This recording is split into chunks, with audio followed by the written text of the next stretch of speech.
विजु जनता दल एवं कांग्रेस निजर दुर्बलता को लुचेइवा पई राजनीति करी विधानसभा को व्यवहार करुछंती। गत राज्यसभा निर्वाचन समय रे विजु जनता दलर अवस्था जहाँ हैला एवं कांग्रेस दलर अवस्था जहाँ हैला एवं सही समय रे गोटे कथा बाहरिला जे विजु जनता दलर टंका हड़प करिवा पई गोटे ट्रस्ट बनी। एटा मु कहू नै, एटा तांकर दलर विधायक मानकर तांकर दलर अनेक नेतांकर मनरे प्रश्न एवं तांको पार्टी आमे सुनिलु 22 जन विधायक जाइथिले पचारिबा पई नवीन बाबू को।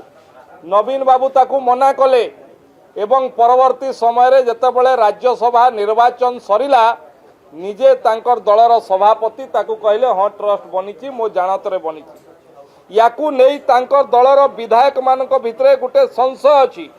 दल भितरे विधायक मानक भितरे दल प्रति आउ तांकर से भावना नहीं ताकू घोड़ेइबा पई किभली भाबरे ओडिशा लोकंक नजर को सेटा न आसु ताकू घोड़ेइबा पई ये विधानसभा को व्यवहार करा जाउची। ये अत्यंत दुर्भाग्यजनक कथा एवं भारतीय जनता पार्टी सरकार ये लोकंक सरकार लोकंक पई उत्तरदायी सरकार एवं तुरंत भावरे मु कही आपको दुईटा कमिटी गठन है एवं जो मैंने तृणमूल स्तर में प्रथम दायी तांको ऊपर एक्शन है।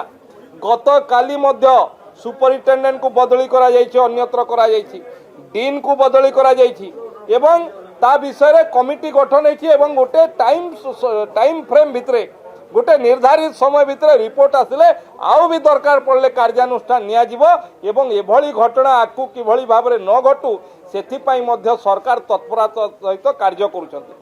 किंतु मोर एठी गोटे प्रश्न रहिबो विरोधी दल को जे कटक बड़ मेडिकल को विश्वस्तरीय मेडिकल करिवु कहि करी किए घोषणा करतला एवं एटा तांकर विश्वस्तरीय मेडिकल जे आज एभलिया घटना घटिला तेणु परोक्ष भाव में या पाई नवीन पट्टनायक एवं विजु जनता दल ही दायी। सेथिपाई सी किंतु एइथिपाई विधानसभा को बंद करूनांती। विधानसभा को तांकर दलीय द्वंद्व को किभली लोकलोचन को न आसू सेइथिपाई विधानसभा को व्यवहार करुछंती। ये अत्यंत दुर्भाग्यजनक कथा।